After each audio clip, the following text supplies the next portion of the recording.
اور لوگوں کے بھی یہی آئیز اینڈ ایئرز ہوتے ہیں. تو ان کورٹ رپورٹرز کو نہیں روکنا. انہوں نے کورٹ رپورٹرز کی اہمیت کو اور ان کی رپورٹنگ کی اہمیت کو تسلیم کیا. انڈین کورٹ نے ججمنٹ دے گئے. تو یہ اہمیت ہوتی ہے کورٹ رپورٹرز کی. اسی طرح آسمہ شرازی صاحبہ نے خطاب کیا. انہوں نے بھی کہا کہ کیا ہم اگر جنرل مشرف کی آمریت کے دور میں، وہ بھی ان اینکرز میں تھی جن پر پابندی لگی تھی، تو انہوں نے کہا کہ اگر جنرل مشرف کی آمریت میں ہم لکھ سکتے تھے اور بول سکتے تھے اس آمریت کے خلاف، تو آج فسطائیت ہے تو اس فسطائیت کے خلاف بھی لکھنا اور بولنا ہوگا. تو یہ تمام کریکٹس آف دا میٹنگ تھے اس کے. لیکن اصل جو چیز تھی وہ چیف جسٹس قاضی فائز عیسیٰ کی تھی. چیف جسٹس قاضی فائز عیسیٰ آئے اور اسٹیج پر ان کو ویلکم کیا گیا اور وہ بیٹھ گئے. میں ان کی باڈی لینگویج اور ان کے چہرے کے تاثرات آبزرو کر رہا تھا. وہ جون ایلیا صاحب کا ایک شعر ہے، میں بھی بہت عجیب ہوں، اتنا عجیب ہوں کہ بس خود کو تباہ کر لیا اور ملال بھی نہیں. تو میں دیکھ رہا تھا کہ چیف جسٹس قاضی فائز عیسیٰ کو احساس ہے کہ انہوں نے کیا کیا ہے. تو مجھے ان کے چہرے کے تاثرات، باڈی لینگویج، اور پھر جو انہوں نے تقریر کے آخر میں کہا کہ میڈیا سے دل کا احوال کہنا چاہتا ہوں، لیکن پھر کہتے ہیں کہ اس سے بھی باتیں شروع ہوں گی، نئے نئے زاویے نکالے جائیں گے. تو مجھے ان کے چہرے کے تاثرات، جس انداز میں کل وہ بیٹھے ہوئے تھے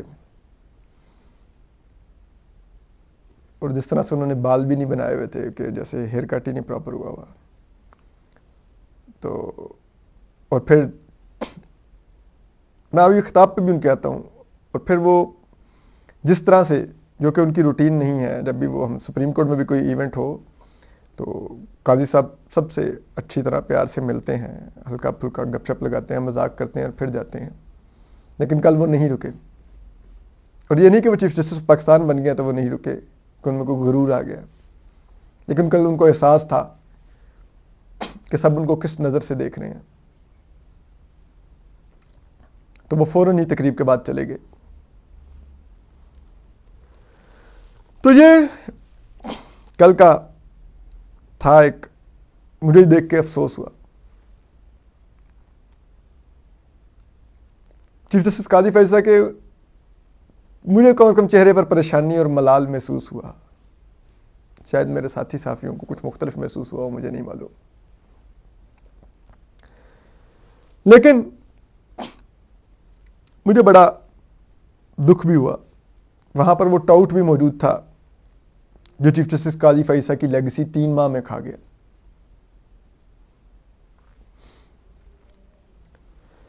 کل قاضی صاحب کے پاس خطاب میں بتانے کے لیے کچھ نہیں تھا.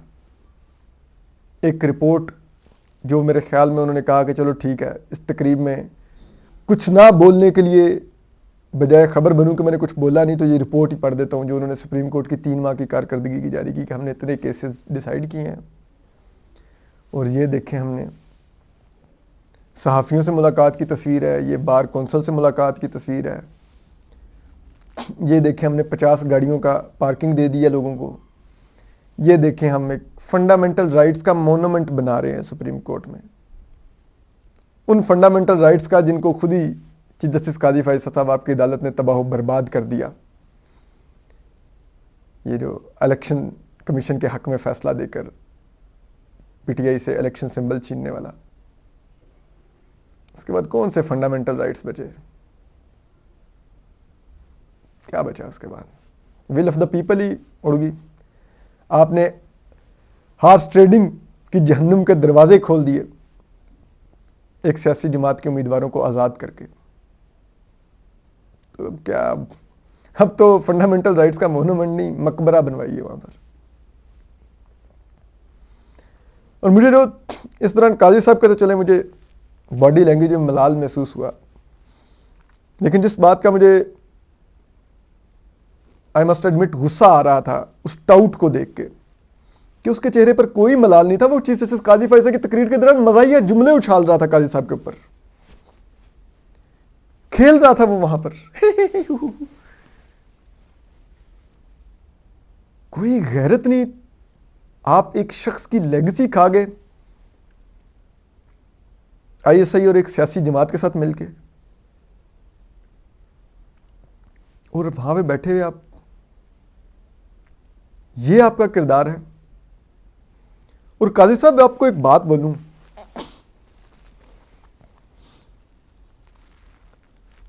جو شخص افتخار چودھری کے دور میں یہ گندا کھیل کھیلتا رہا ہو, اپنی تنخواہ اس نے اتنی کروا لی ہو افتخار چودھری کے دور میں جو آج بھی کسی چینل کے بیورو چیف کو نہیں ملتی, جو اس کو رپورٹر ہو کے ملتی ہے,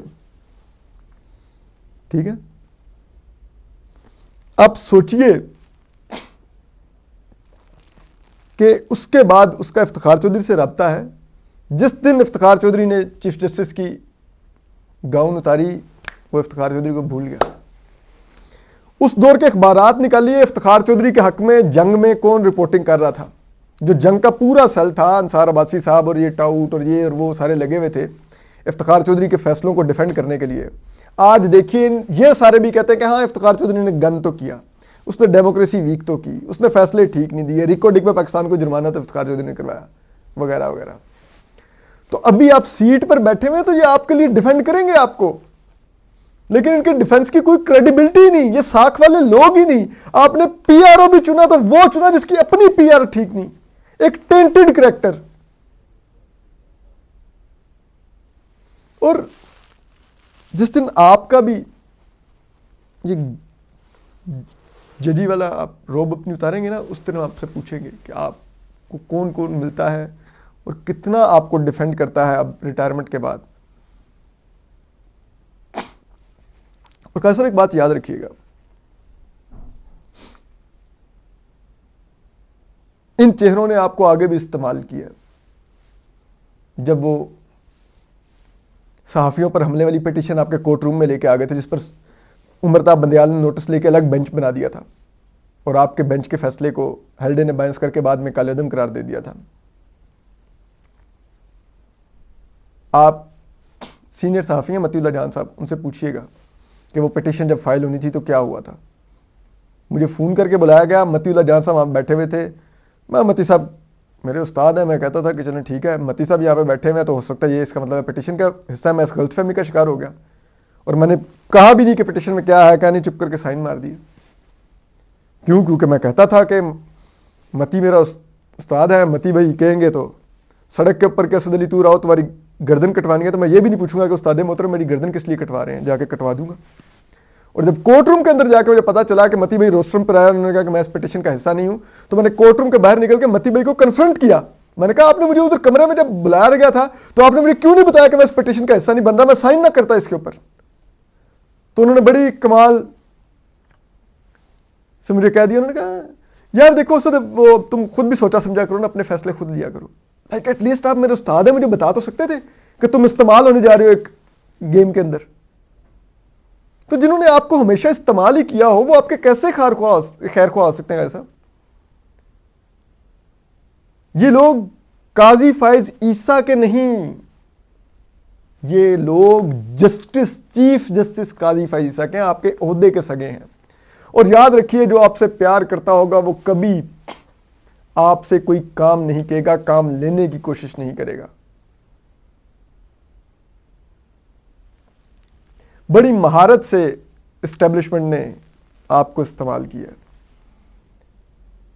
پی ٹی آئی سے ملٹری اسٹیبلشمنٹ نے آپ کے خلاف ٹرینڈز بنوائے پچھلے 2-3 ماہ میں, آپ کو گالیاں پڑوائیں, اور پھر اپنے اس ٹاؤٹ سے اس آپ کے اندر جو غصہ پیدا ہو رہا تھا اس کو چینلائز کیا نفرت میں, اور پھر یہ فیصلہ آیا.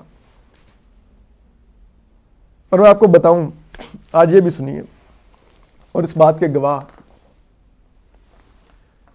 سپریم کورٹ کے سینئر جرنلسٹ ڈان کے رپورٹر ناصر اقبال صاحب ہیں, اس کے گواہ ایکسپریس ٹریبیون کے سینئر صحافی حسنات ملک صاحب ہیں, اس بات کے گواہ سنو ٹی وی کے سینئر صحافی عدیل سرفراز صاحب ہیں, نیا دور کے جرنلسٹ سبیع الحسین صاحب ہیں، ملٹیپل جرنلسٹ جن کے میں نام لے سکتا ہوں، انکلوڈڈ متی اللہ جان صاحب، کہ میں پچھلے 2-3 ماہ سے وی لاگز میں بولنے سے پہلے، آپ کے اوتھ سے پہلے، میں کمرہ عدالت میں بڑبڑانے لگ گیا تھا کہ یہ شخص قاضی فائصہ کو افتخار چودھری بنا دے گا، یہ لگا ہوا اس کام کے اوپر.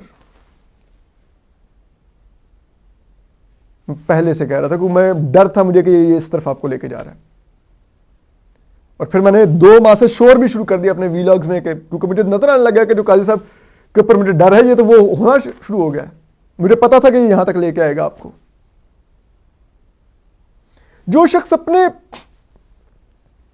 اپنے جونیئر ینگ جرنلسٹ سے جیلس ہوتا ہو، ان کی جڑیں کاٹتا ہو، ان کے بارے میں ادھر ادھر پیٹھ پیچھے برائیاں کرتا ہو، ایک صحافی اس کو پسند نہیں کرتا، ایک کیمرہ مین اس سے سلام لینا پسند نہیں کرتا، آپ نے اس شخص پہ تکیہ کر لیا کہ اتنا نیچ اور چھوٹا انسان.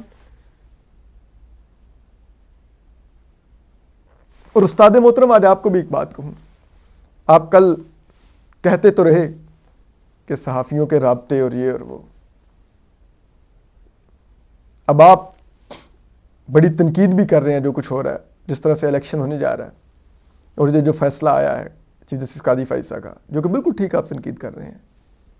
لیکن میں 2 ماہ سے یہ بات کر رہا تھا، آپ میری بات نہیں مان رہے تھے. میں آپ کو کہہ رہا تھا اس شخص کی دم مت بنے، آپ الٹا میرے ہی خلاف ہو گئے. چلیے یہ آپ کا ظرف ہے، آپ لوگوں کے گریبان میں تو ہاتھ ڈالتے تھے، اپنے گریبان کی طرف اشارہ ہی ہوا تو آپ کیا نکلے. لیکن بہرحال آپ بڑے صحافی ہیں، میں آپ کو مانتا ہوں بڑے صحافی ہیں، بڑے انسان ہیں نہیں ہیں، یہ اب بحث علیحدہ ہے. لیکن کم از کم ایٹ لیسٹ میں نہیں کہتا کہ مجھے کوئی حرف اپالوجی چاہیے، بالکل نہیں چاہیے، نو باڈی. لیکن کم از کم ایک لفظ ہوتا ہے ایکنالجمنٹ، وہ اعتراف تو کر دیجئے کہ یار یہ کہہ رہا تو ٹھیک تھا. میں 2 ماہ بعد اس جگہ پہ آیا ہوں جہاں پہ یہ 2-3 ماہ پہلے سے شور کر رہا تھا. اتنی ایکنالجمنٹ تو دے دیجئے. بڑے آج آپ وہ سب کچھ کہہ رہے ہیں، چلے اچھی بات ہے، دیر ہے درست ہے، لیکن مانیے نا کہ آپ کا شاگرد، یہ ادنا سا شاگرد، ٹھیک بات کر رہا تھا. خوش رہیے، اپنا خیال رکھیے، اللہ حافظ.